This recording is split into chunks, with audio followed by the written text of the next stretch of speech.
एक छोटी सी मिस्टेक आपको हज़ारों रुपए की पेनल्टी तक पहुंचा सकती है। एक मेरे क्लाइंट ने एक छोटी सी मिस्टेक करी है जिसकी वजह से इनको 12,000 रुपये की पेनल्टी आ गई है।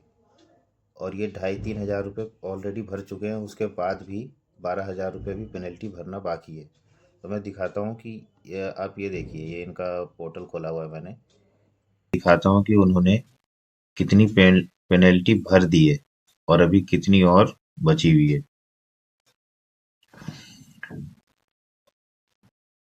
तो ये आप देख पा रहे होंगे 2025, 582, 500 ये ऑलरेडी भर चुके हैं।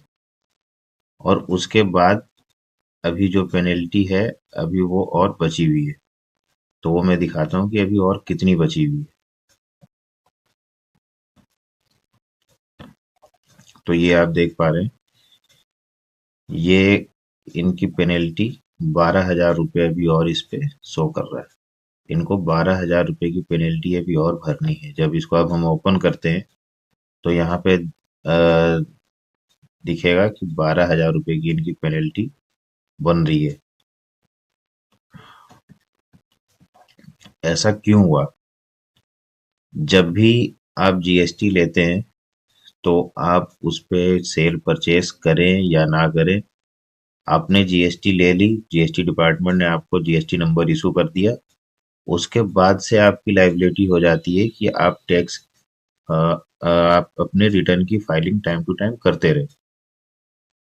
आपका अगर कोई भी सेल परचेस नहीं है तो आपको नील की रिटर्न फाइल करनी होती है। जीएसटी R1 में भी आपको नील की रिटर्न फाइल करनी होती है, जीएसटी 3B में भी आपको नील की रिटर्न फाइल करनी होती है, जब तक आप कोई सेल परचेस नहीं करते।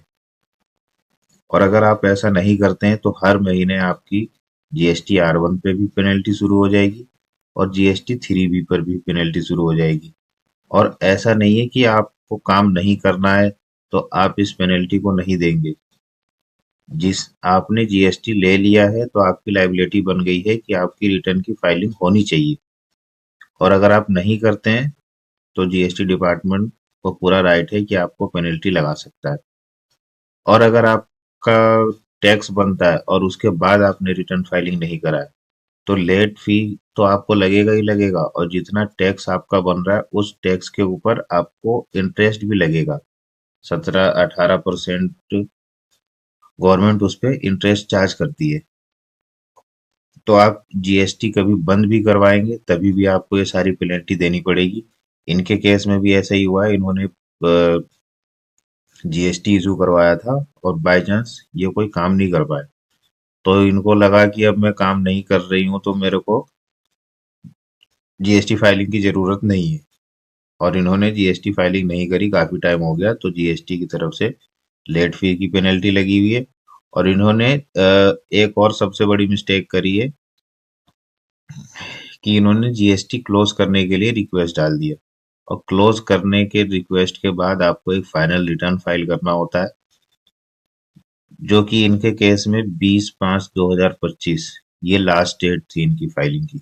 इन्होंने फाइल नहीं करा, तो उसके बाद इनकी पेनल्टी इसके ऊपर चालू हो गई है और इस पे 6,000 रुपये की पेनल्टी ये लगी हुई है और 6,000 रुपये की पेनल्टी इनकी रिटर्न लेट फाइल की वजह से लगी हुई है, जो मंथली R1 और 3B की फाइलिंग होनी थी।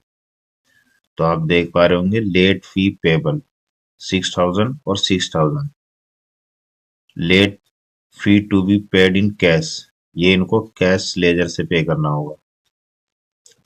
ये पेमेंट अगर इनके आईटीसी में होता भी, अगर यहाँ पे आईटीसी में इनका दिखाता हूँ जीरो बैलेंस है, तो अगर ये होता भी तब भी यहाँ से पेमेंट नहीं कर पाते, क्योंकि इसकी पेमेंट कैश लेजर से होती है और कैश लेजर हमें अपने अकाउंट से अपने खुद से इसको पेमेंट करके यहाँ पे ऐड करना पड़ता है, उसके बाद हम उसकी पेमेंट कर सकते हैं। तो आशा है इस वीडियो से आपको बहुत जानकारी मिली होगी। इस वीडियो को आप अपने सारे दोस्तों रिश्तेदारों में शेयर करें ताकि किसी के साथ ऐसी गलती ना हो और वो भारी पेनल्टी से बच सके। और मेरे चैनल को भी आप सब्सक्राइब कर लें और कमेंट में भी बताएं कि आपको ये वीडियो कैसी लगी। ऐसे ही इंफॉर्मेटिव वीडियो आपको मिलती रहेगी।